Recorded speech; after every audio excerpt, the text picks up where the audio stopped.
हाँ जी, पार्ट 2 कर रही हाँ विशिष्ट वर्ग का बेटा। राणी दे विशिष्ट वर्ग ਦੀਆਂ विशेषताएं ਇਹ ਗਿਣਤੀ ਵਿੱਚ ਛੋਟਾ ਹੁੰਦਾ ਹੈ, ਭਾਵ ਕਿ ਇਹਦੇ ਵਿੱਚ ਜਾਂ ਸੈਨਿਕ ਅਧਿਕਾਰੀ ਹੋ ਸਕਦੇ, ਜਾਂ ਧਾਰਮਿਕ ਨੇਤਾ ਜਾਂ ਉਦਯੋਗਪਤੀ ਹੋ ਸਕਦੇ। ਸੰਗਠਨ ਹੁੰਦੇ ਆ ਬਿਲਕੁਲ ਆਰਗੇਨਾਈਜ਼ਡ ਹੁੰਦਾ ਹੈ ਕਿ ਇਸ ਦੇ ਮੈਂਬਰ ਇੱਕ ਦੂਜੇ ਦੇ ਹਿੱਤਾਂ ਦੇ ਅਧਿਕਾਰਾਂ ਦੀ ਹਮੇਸ਼ਾ ਰਾਖੀ ਰੱਖਦੇ ਆ। ਖੁੱਲ੍ਹਾ ਦਾਖਲਾ ਜਿਹੜਾ ਮਰਜ਼ੀ ਇਹਦੇ ਵਿੱਚ ਜਿਹੜਾ ਗਾ ਆਪਣੀ ਬੁੱਧੀ ਯੋਗਤਾ ਦੇ ਆਧਾਰ 'ਤੇ ਰਾਜਨੀਤੀ ਚੋਣ ਲੜ ਸਕਦਾ ਹੈ। ਰਾਣੀ ਸ਼ਕਤੀ 'ਤੇ ਇੱਕ ਅਧਿਕਾਰ ਹੁੰਦਾ ਹੈ। ਇਹ ਵਰਗ ਬਾਕੀ ਸਮਾਜ ਦੇ ਸ਼ਾਸਨ ਕਰਦਾ ਹੈ। ਵੱਖ-ਵੱਖ ਵਿਸ਼ਿਸ਼ਟ ਵਰਗਾਂ ਵਿਚਕਾਰ ਖੁੱਲ੍ਹਾ ਮੁਕਾਬਲਾ। ਫਿਰ ਇੱਕ ਸਮਾਜ ਵਿੱਚ ਅਨੇਕਾਂ ਵਿਸ਼ਿਸ਼ਟ ਵਰਗ ਹੁੰਦੇ ਹਨ ਅਤੇ ਸੱਤਾ ਪ੍ਰਾਪਤੀ ਲਈ ਹਰ ਕੋਈ ਜਿਹੜਾ ਸੰਘਰਸ਼ ਕਰਦਾ, ਜਿਵੇਂ ਅਕਾਲੀ, BJP, ਕਾਂਗਰਸ, ਆਪ ਪਾਰਟੀ। ਠੀਕ ਹੈ। ਨੈਕਸਟ ਹੈਗਾ ਆਪਣੇ ਹਿੱਤਾਂ ਪ੍ਰਤੀ ਜਾਗਰੂਕ ਹੁੰਦੇ। ਉਹਨਾਂ ਨੂੰ ਪਤਾ ਹੁੰਦਾ ਕਿ ਅਸੀਂ ਆਪਣੇ ਹਿੱਤਾਂ ਪ੍ਰਤੀ ਕੀ ਕਰਨਾ। ਉਹ ਆਮ ਜਨਤਾ ਦੀ ਕਈ ਵਾਰ ਪ੍ਰਭਾਵ ਵੀ ਨਹੀਂ ਕਰਦੇ ਹੈਗੇ। ਫਿਰ ਹੈਗਾ ਨਿਰੰਕੁਸ਼ਤਾ ਅਣਹੋਂਦ। ਇਹ ਨਹੀਂ ਆ ਕਿ ਉਹ ਹਿਟਲਰ ਵਾਂਗੂ ਕੋਈ ਤਾਨਾਸ਼ਾਹ ਹੁੰਦੇ ਆ, ਹਮੇਸ਼ਾ ਅਗਲੀਆਂ ਚੋਣਾਂ ਦਾ ਧਿਆਨ ਜ਼ਰੂਰ ਰੱਖਦੇ ਆ। ਠੀਕ ਹੈ। ਇਹਦੀਆਂ ਰਾਜਨੀਤੀ ਵਿਸ਼ਿਸ਼ਟ ਵਰਗ ਦੀਆਂ ਵਿਸ਼ੇਸ਼ਤਾਵਾਂ। ਨੈਕਸਟ ਹੈ ਜਿਹੜਾ ਬਹੁਤ ਜ਼ਿਆਦਾ ਇੰਪੋਰਟੈਂਟ ਬੇਟਾ ਹੈਗਾ ਵਾ, ਕੁਐਸਚਨ ਬਾਰ-ਬਾਰ ਬਣ ਕੇ ਆਉਂਦਾ ਹੈ ਕਿ ਲੋਕਤੰਤਰ ਦੇ ਵਿਸ਼ਿਸ਼ਟ ਵਰਗ ਦੇ ਸਿਧਾਂਤ ਦੀ ਮੁੱਖ ਵਿਸ਼ੇਸ਼ਤਾਵਾਂ ਦੱਸੋ, ਜਾਂ ਵਿਸ਼ਿਸ਼ਟ ਵਰਗ ਦੇ ਸਿਧਾਂਤ ਦੀ ਵਿਆਖਿਆ। ਫਸਟ ਹੈਗਾ ਹਰ ਸਮਾਜ ਵਿੱਚ ਰਾਜਨੀਤੀ ਵਿਸ਼ਿਸ਼ਟ ਵਰਗ ਦੀ ਅਟਲਤਾ। ਕਹਿੰਦਾ ਵਿਸ਼ਿਸ਼ਟ ਵਰਗ ਦੇ ਸਿਧਾਂਤ ਦੇ ਜਿਹੜੇ ਸਮਰਥਕ ਉਹਨਾਂ ਦਾ ਵਿਚਾਰ ਹੈ ਕਿ ਸ਼ਾਸਨ ਪ੍ਰਣਾਲੀ ਭਾਵੇਂ ਕੁਝ ਵੀ ਹੋਵੇ, ਕਿਉਂ ਨਾ ਹੋਵੇ, ਭਾਵੇਂ ਲੋਕਤੰਤਰੀ ਆ, ਤਾਨਾਸ਼ਾਹੀ ਆ, ਕੋਈ ਵੀ ਕਿਉਂ ਨਾ ਹੋਵੇ, ਪਰੰਤੂ ਉਹਨਾਂ ਨੂੰ ਅਗਵਾਈ ਕੌਣ ਕਰਦਾ, ਹਮੇਸ਼ਾ ਹੀ ਵਿਸ਼ਿਸ਼ਟ ਵਰਗ ਕਰਦਾ ਹੈ। ਨੈਕਸਟ ਹੈਗਾ ਹਰ ਸਮਾਜ ਵਿੱਚ ਦੋ ਵਰਗ ਹੁੰਦੇ। ਕਹਿੰਦਾ ਸਮਾਜ ਵਿੱਚ ਇਹ ਸੱਚਾਈ ਹੈ ਕਿ ਹਰ ਸਮਾਜ ਵਿੱਚ ਦੋ ਵਰਗ ਹੁੰਦੇ ਆ। ਇੱਕ ਤਾਂ ਜਿਹੜੇ ਸ਼ਾਸਨ ਕਰਦੇ, ਜਿਹਨੂੰ ਆਪਾਂ ਅਲਾਈਟ ਕਹਿੰਦੇ ਹਾਂ, ਅਤੇ ਦੂਜਾ ਹੈਗਾ ਸਮਾਜ ਜਿਹਦੇ ਉੱਤੇ ਜਿਹੜਾ ਸ਼ਾਸਨ ਹੁੰਦਾ ਹੈ। ਥਰਡ ਹੈਗਾ ਅਲਪਮਤ ਦਾ ਲੋਨਿਜ਼ਮ, ਯਾਨੀ ਕਿ ਆਇਰਨ ਲਾ ਆਫ ਓਲੀਗਾਰਚੀ। ਮਿਚਲ ਕਹਿੰਦਾ ਹੈ, ਇਸ ਬਾਰੇ ਮਿਚਲ ਵਿਚਾਰ ਦਿੰਦਾ ਹੈ ਕਿ ਜਿਹੜੇ ਆਮ ਲੋਕ ਹੁੰਦੇ ਆ ਨਾ ਸਮਾਜ ਵਿੱਚ 90% ਲੋਕ ਜਿਹੜੇ ਹੁੰਦੇ ਆ ਉਹ ਹਮੇਸ਼ਾ ਹੀ ਪੋਲੀਟਿਕਸ ਪੱਖੋਂ ਸਦਾ ਸੁਸਤ ਕਿਰਿਆ ਹੈ ਅਤੇ ਅਯੋਗ ਰਹਿੰਦੇ ਆ। ਉਹਦੇ ਵਿੱਚ ਕੋਈ ਵੀ ਪਾਰਟੀਸਪੇਟ ਵੱਧ ਚੜ੍ਹ ਕੇ ਨਹੀਂ ਹਿੱਸਾ ਨਹੀਂ ਲੈਂਦੇ ਹੈਗੇ। ਅਤੇ ਕਈ ਵਾਰਾਂ ਤਾਂ ਇਸ ਤਰ੍ਹਾਂ ਹੁੰਦਾ ਕਿ ਜਿਹੜੀ ਆ ਚਲਾਕ ਨੇਤਾ ਦੇ ਭਾਸ਼ਣਾਂ ਦੇ ਵਿੱਚ ਉਹ ਆ ਕੇ ਆਪਣੀ ਜਿਹੜੀ ਕਿ ਵੋਟ ਦਾ ਪ੍ਰਯੋਗ ਕਰਦੇ ਆ, ਨਾ ਕਿ ਆਪਣੀ ਤਰਕ ਜਾਂ ਬੁੱਧੀ ਦੇ ਅਧੀਨ 'ਤੇ ਵੋਟ ਦਾ ਪ੍ਰਯੋਗ ਕਰਦੇ ਆ। ਠੀਕ ਹੈ। ਨੈਕਸਟ ਹੈ ਨੀਤੀ ਨਿਰਮਾਤਾ ਦੀ ਨਿਯੁਕਤੀ ਅਤੇ ਉਹਨਾਂ ਦੇ ਅਹੁਦੇ ਹਟਾਉਣ 'ਤੇ ਲੋਕਤੰਤਰ ਵਿਧੀ। ਕਹਿੰਦਾ ਕਿ ਲੋਕਤੰਤਰ ਦੀ ਵਿਸ਼ੇਸ਼ਤਾ ਹੈ ਕਿ ਸ਼ਾਸਨ ਵਰਗ ਕੋਲ ਨਿਰਕੁਸ਼ ਸ਼ਕਤੀਆਂ ਨਹੀਂ ਹੁੰਦੀਆਂ, ਭਾਵੇਂ ਕਿ ਰਾਜ ਪ੍ਰਬੰਧ ਚਲਾਉਣ ਅਤੇ ਨੀਤੀ ਨਿਰਮਾਣ ਦੀ ਸਾਰੀਆਂ ਸ਼ਕਤੀਆਂ ਉਹਦੇ ਕੋਲ ਹੁੰਦੀਆਂ, ਪਰੰਤੂ ਆਪਣੀ ਮਨਮਰਜ਼ੀ ਨਹੀਂ ਕਰਦੇ, ਕਿਉਂਕਿ ਇੱਕ ਤਾਂ ਉਹਨੂੰ ਇਹ ਧਿਆਨ ਰੱਖਣਾ ਪੈਂਦਾ ਕਿ ਮੈਂ ਸੰਵਿਧਾਨ ਅਨੁਸਾਰ ਹੀ ਕੰਮ ਕਰਾਂ। ਸੈਕੰਡਲੀ ਉਹਨੂੰ ਹਮੇਸ਼ਾ ਅਗਲੀਆਂ ਚੋਣਾਂ ਦਾ ਧਿਆਨ ਰੱਖਣਾ ਪੈਂਦਾ ਹੈ। ਨੈਕਸਟ ਹੈ ਵਿਸ਼ਿਸ਼ਟ ਵਰਗ ਦੀ ਬਹੁਲਤਾ। ਐਰੋਨ ਕਹਿੰਦਾ ਹੈ ਕਿ ਲੋਕਤੰਤਰ ਵਿੱਚ ਵਿਸ਼ਿਸ਼ਟ ਵਰਗ ਦੀ ਬਹੁਲਤਾ ਪਾਈ ਜਾਂਦੀ ਹੈ। ਬਹੁਲਤਾ ਯਾਨੀ ਕਿ ਮੈਜੋਰਟੀ। ਠੀਕ ਹੈ। ਬਹੁਲਤਾ ਮਤਲਬ ਮੈਜੋਰਟੀ, ਭਾਵ ਕਿ ਅਨੇਕਾਂ ਵਿਸ਼ਿਸ਼ਟ ਵਰਗ ਸ਼ਾਸਨ ਸੱਤਾ ਨੂੰ ਪ੍ਰਾਪਤ ਕਰਨ ਵਾਸਤੇ ਕੋਸ਼ਿਸ਼ਾਂ ਕਰਦੇ ਰਹਿੰਦੇ ਆ। ਜਿਵੇਂ ਹੁਣ ਹੀ ਆਪਣੇ ਪੰਜਾਬ 'ਚ ਚੋਣਾਂ ਹੋਈਆਂ, ਇੱਕ ਪਾਰਟੀ ਨੇ ਚੋਣ 'ਤੇ ਨਹੀਂ ਲੜੀ, ਮਤਲਬ ਵੀ ਆਪ ਹੋ ਗਈ, ਕਾਂਗਰਸ ਹੋ ਗਈ, BJP ਹੋ ਗਈ, ਅਕਾਲੀ ਹੋ ਗਈ, ਸਾਰੀਆਂ ਨੇ ਪਾਰਟੀਆਂ ਨੇ, ਈਵਨ ਕਿ ਜਿਹੜੇ ਹੈਗੇ ਕਈ ਆਜ਼ਾਦ ਉਮੀਦਵਾਰ ਵੀ। ਠੀਕ ਹੈ। ਹਰੇਕ ਨੇ ਕੋਸ਼ਿਸ਼ ਕੀਤੀ ਹੈ, ਯਾਨੀ ਕਿ ਬਹੁਲਤਾ ਦੀ ਪੋਲਿਟੀ ਆਫ ਦਾ ਅਲਾਈਟਸ ਹੁੰਦਾ ਹੈ। ਨੈਕਸਟ ਹੈਗਾ ਲੋਕਤੰਤਰ ਲਈ ਅਗਵਾਈ ਜ਼ਰੂਰੀ। ਕਹਿੰਦਾ ਕਿ ਮੈਨਹਿੰਗ ਕਹਿੰਦਾ ਹੈ ਕਿ ਲੋਕਤੰਤਰ ਸਫਲਤਾ ਲਈ ਅਗਵਾਈ ਦੇਣਾ ਜ਼ਰੂਰੀ ਆ, ਕਿਉਂਕਿ ਆਮ ਲੋਕ ਯੋਗ ਇੰਨੇ ਨਹੀਂ ਹੁੰਦੇ ਕਿ ਉਹ ਲੋਕਾਂ ਨੂੰ ਅਗਵਾਈ ਦੇ ਸਕਣ, ਠੀਕ ਫੈਸਲੇ ਕਰ ਸਕਣ। ਫਿਰ ਜਿਹੜੇ ਵਿਸ਼ਿਸ਼ਟ ਵਰਗ ਵਾਲੇ ਹੁੰਦੇ ਨਾ ਉਹ ਯੋਗ ਹੁੰਦੇ ਆ। ਸੈਕੰਡਲੀ ਉਹ ਲੋਕਾਂ ਨੂੰ ਜਥੇਬੰਦ ਆਰਗੇਨਾਈਜ਼ਡ ਕਰਕੇ ਰੱਖਦੇ ਆ। ਥਰਡ ਕੋ ਹਮੇਸ਼ਾ ਸਰਕਾਰ ਨਾਲ ਸੰਪਰਕ ਰੱਖਦੇ ਆ। ਫੋਰਥ ਉਹ ਹਮੇਸ਼ਾ ਜਿਹੜੀਆਂ ਲੋਕਾਂ ਦੀਆਂ ਕੀ ਡਿਮਾਂਡਸ ਨੇ ਉਹਨਾਂ ਨੂੰ ਸਰਕਾਰ ਤੱਕ ਪਹੁੰਚਾਉਂਦੇ ਨੇ। ਠੀਕ ਹੈ। ਲੋਕਤੰਤਰ ਲਈ ਅਗਵਾਈ ਜ਼ਰੂਰੀ ਆ। ਨੈਕਸਟ ਹੈਗਾ ਲੋਕਤੰਤਰ ਦੀ ਅਤੇ ਲੋਕਾਂ ਦੁਆਰਾ ਸਰਕਾਰ ਇੱਕ ਕਲਪਨਾ। ਜਿਹੜੇ ਪੁਰਾਣੇ ਵਿਦਵਾਨ ਸੀ, ਯਾਨੀ ਕਿ ਪਰੰਪਰਾਵਾਦੀ ਲੋਕਤੰਤਰੀ ਵਿਦਵਾਨ ਸੀ ਜਾਂ ਉਦਾਰਵਾਦੀ ਵਿਚਾਰਧਾਰਾ ਵਾਲੇ, ਉਹ ਕਹਿੰਦੇ ਸੀ ਸਰਕਾਰ ਜਿਹੜੀ ਹਮੇਸ਼ਾ ਲੋਕਾਂ ਲਈ ਹੁੰਦੀ ਹੈ। ਬਟ ਇਹ ਬਿਲਕੁਲ ਗਲਤ ਹੈ, ਕਿਉਂਕਿ ਅੱਜ ਇਹ ਸਰਕਾਰ ਲੋਕਾਂ ਲਈ ਨਹੀਂ ਆ, ਸਗੋਂ ਕਿ ਸਿਰਫ ਕੁਝ ਕੁ ਲੋਕਾਂ ਦੀ ਹੈਗੀ ਆ।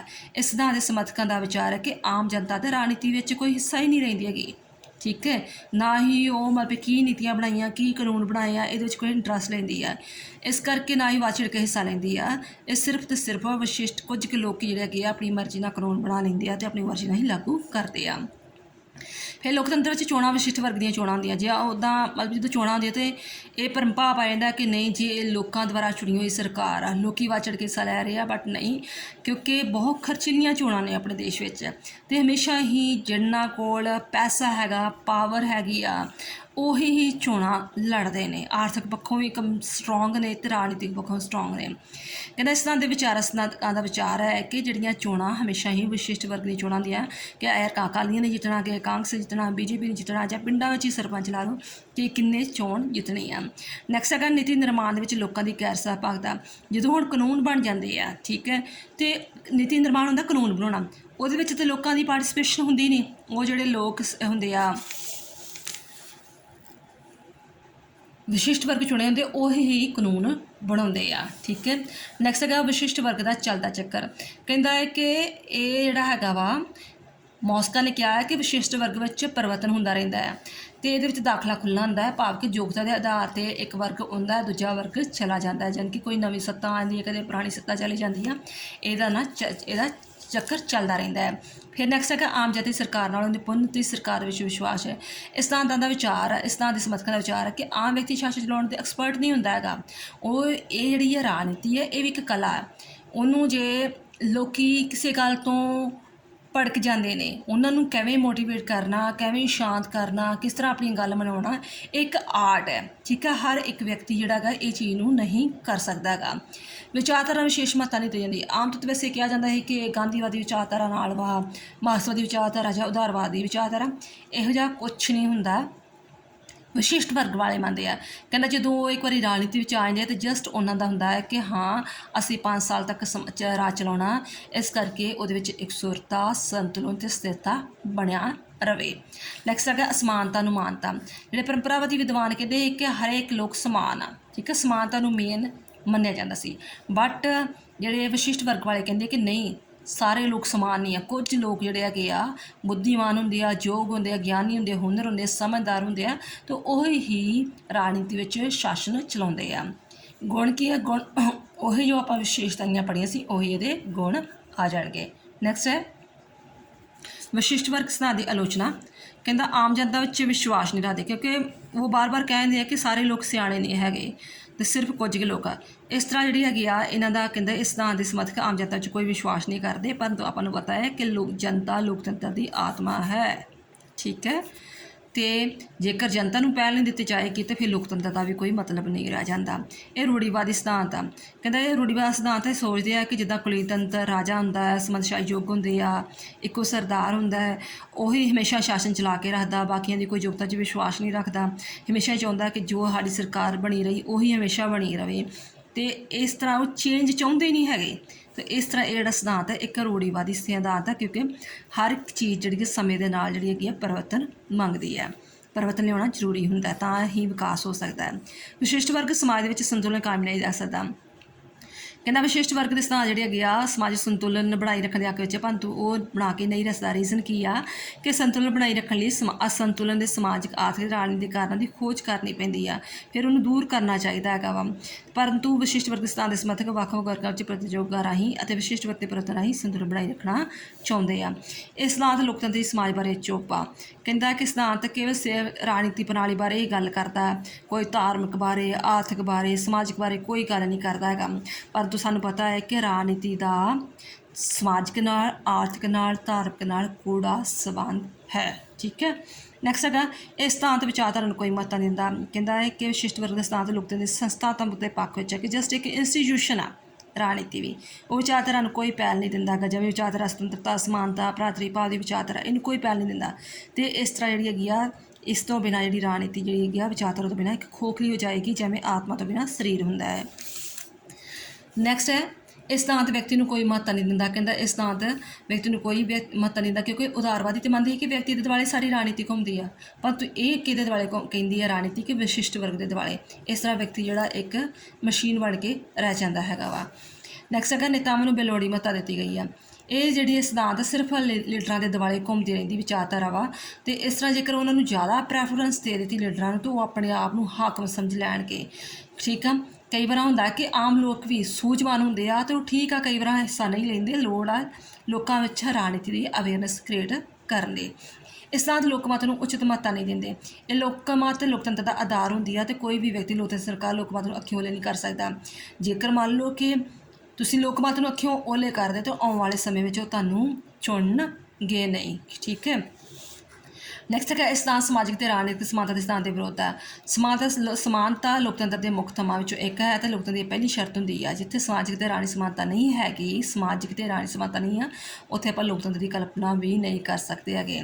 ਨੈਕਸਟ ਹੈਗਾ ਰਾਜਨੀਤੀ ਵਿਸ਼ਿਸ਼ਟ ਵਰਗ ਦਾ ਆਧਾਰ ਕੀ ਹੋਣਾ ਚਾਹੀਦਾ ਇਹਦੇ ਬਾਰੇ ਇਹਨਾਂ ਨੇ ਕੁਛ ਨਹੀਂ ਦੱਸਿਆ। ਠੀਕ ਹੈ ਕਿ ਇਹਨਾਂ ਤਾਂ ਜ਼ਰੂਰ ਕਹੀ ਜਾ ਰਹੇ ਬਾਰ-ਬਾਰ ਕਿ ਹਾਂ ਰਾਜਨੀਤੀ ਇੱਕ ਵਿਸ਼ਿਸ਼ਟ ਵਰਗ ਦੇ ਹੱਥਾਂ 'ਚ ਹੁੰਦੀ ਹੈ, ਵਿਸ਼ਿਸ਼ਟ ਵਰਗ ਉਹਦਾ ਆਧਾਰ ਬੇਸ ਕੀ ਹੋਣਾ ਚਾਹੀਦਾ, ਕਿ ਉਹ ਕਿੰਨਾ ਪੜ੍ਹਿਆ ਹੋਣਾ ਚਾਹੀਦਾ, ਜਾਂ ਉਹ ਧਾਰਮਿਕ ਨੇਤਾ ਹੋਣਾ ਚਾਹੀਦਾ, ਜਾਂ ਉਹ ਰਾਜਨੀਤਿਕ ਨੇਤਾ ਹੋਣਾ ਚਾਹੀਦਾ, ਜਾਂ ਸਮਾਜਿਕ ਹੋਣਾ ਚਾਹੀਦਾ, ਜਾਂ ਕੀ ਹੋਣਾ ਚਾਹੀਦਾ, ਆਧਾਰ ਕੀ ਹੋਣਾ ਚਾਹੀਦਾ, ਇਹਦੇ ਬਾਰੇ ਕੁਛ ਨਹੀਂ ਕਿਹਾ ਗਿਆ। बेटा एक क्वेश्चन इस तरह भी आ जाता, 3 क्वेश्चन बन जाते, इस तरह भी क्वेश्चन आ जाता है कि विशिष्ट वर्ग का स्थान तो पुरातन उदारवाद का विचकार अंतर दसो। तो ये उदारवाद सिद्धांत पढ़िया, विशिष्ट वर्ग का सिद्धांत पढ़िया, फिर तुसीं उन्हां दे विचकार कंपैरिजन करते जाना कि परंपरावादी विद्वान इस हक में आ, विशिष्ट वर्ग के इस हक में आ। ठीक है, क्योंकि वही चीज़ां बार बार आ रही ने, इस करके मैं रिपीट नहीं करांगी। हाँ जी, क्वेश्चन जिहड़ा मैं हुण पढ़ाया सी वो क्वेश्चन जिहड़ा हैगा सी वो ये बार बार आ रहा है कि विशिष्ट वर्ग तो तुहाडा की भाव है, राजनीतिक विशिष्ट वर्ग दी विशेषताएं दसो जां इसका आलोचनात्मक विश्लेषण करो। जो आलोचनात्मक करोगे तुसीं पहलां उहदियां मीनिंग विशेषताएं दस के दैन आफ्टर उहदी आलोचना करोगे, जां विशिष्ट वर्ग स्थान की परिभाषा दो, फिर तुसीं दा पूरा मीनिंग परिभाषा दसोगे, पूरा एक्सप्लेन करोगे मीनिंग। 10 नंबर का ये 10 नंबर का ये विशेषताएं। ठीक है, दोनों नूं 10-10 नंबर च डिवाइड करोगे।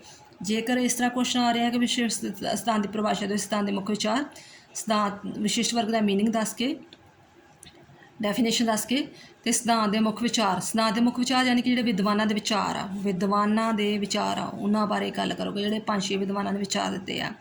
दैन आफ्टर क्वेश्चन आ जाता विशिष्ट वर्ग सिद्धांत एक लेख लिखो, फिर तुसीं जिहड़ा हैगा वो विशिष्ट वर्ग का मीनिंग, डेफिनेशन ते जिहड़े विद्वानों के विचार वो लिख सकते हो। फिर सिद्धांतां की व्याख्या, सिद्धांतां के उही विद्वानों के विचार लिख सकते हो। जे आलोचनात्मक की गल की है तो फिर तुसीं उहदियां विशेषताएं लिख के ते आलोचना कर सकते हो। आलोचनात्मक का मतलब कि तुसीं इहदे विच मीनिंग वगैरह कुछ नहीं लिखना, आलोचनात्मक दे विच मीनिंग कुछ नहीं लिखना, डेफिनेशन कुछ नहीं लिखनी, सीधियां तुसीं थोड़ा जिहा दस के विशिष्ट वर्ग की आ विशेषताएं लिखो जां सिद्धांत लिख के उहदी आलोचना कर दो। आई होप तुहानूं अंडरस्टैंड हो चुका होवेगा। थैंक्स बेटा।